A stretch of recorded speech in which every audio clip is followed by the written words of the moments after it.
Hello everyone, Erum Tasneem here for Altenew. Welcome to Creative Coloring with Erum. Today I'm using the new beginning stamp set which I will watercolor with the new Artist Watercolors by Altenew.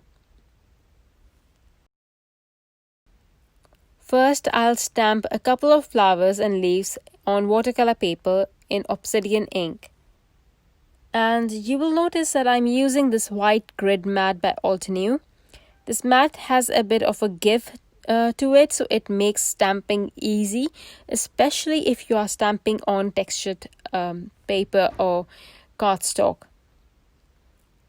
Okay, so you see these already colored images. I thought I was filming the entire thing, but it wasn't recording, so I'm going to color the one single flower that is left. I will start with the topmost petal. I'll apply water to the petal and then apply pocket full of sunshine color closer to the base of the petal. Then I'll clean my brush and pull out the pigment to the tip of the petal. I'll then add a more concentrated pigment of pocket full of sunshine, and next I'll add summer afternoon watercolor. And right away you'll start to see the depth. Next shade that I'll add is Fiery Sunset. This is a bright orange, so you can add this as stippling to keep it not as stark. Next I'll mix Warm and Cozy plus Delectable Delights watercolor to form a rustic orange color to add more depth, and I'll add this just to the base of the petal and leave the petal as is for now. I'll come back to this petal later. Now I'll move to the petal that is the furthest behind. I'll color this a bit dark since it's behind, but I'll start in the same manner. Starting with Pocket Full of Sunshine, then Summer Afternoon, then Fiery Sunset, and make sure to pull out the Fiery Sunset watercolor a bit towards the tip of the petal to make it appear darker than the one that we just colored. Next up is the mixture of Warm and Cozy plus Delectable Delights watercolor. Notice that I will keep the concentration darker on the base of the petals, no matter the placement of the petal. Now I'll leave the petal as is and come back to it later. I'll color all the petals in a similar manner and come back to them to add a stippling. For the stippling, I'll use Summer Afternoon and the color mixture that I made with Warm and Cozy plus Delectable Delights watercolor.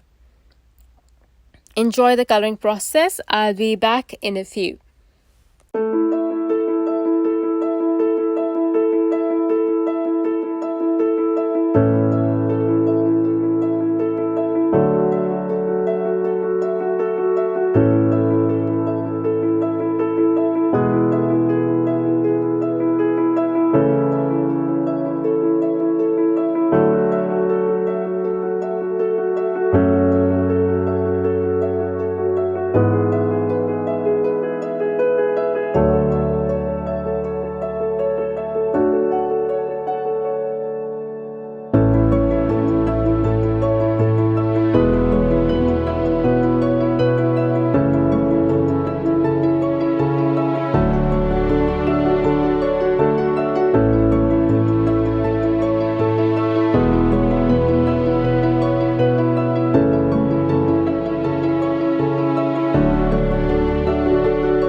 For the flower center, I'll first add Fall Harvest, and then I'll add a more concentrated pigment of Fall Harvest in crescent shape to show depth and dome-like shape of the flower center. The second shade that I'll add is Delectable Delights. Then I'll add Coffee Break. I'll zap this quickly with my heat tool so I can add Stippling with Coffee Break watercolor, then Delectable Delights, and in the end, Fall Harvest.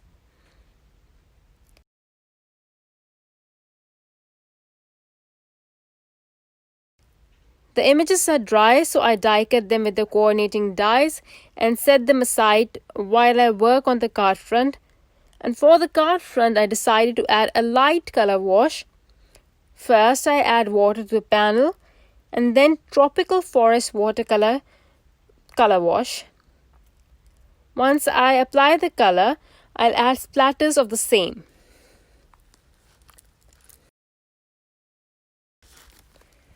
To add more splatters, I'll use my heat tool to dry the panel and add a little bit more splatters so that they show on the dry surface. If you have been following my work, you know I draw these black horizontal lines to ground my image or to have it as a base for my floral arrangement. And that is exactly what I will do on this panel.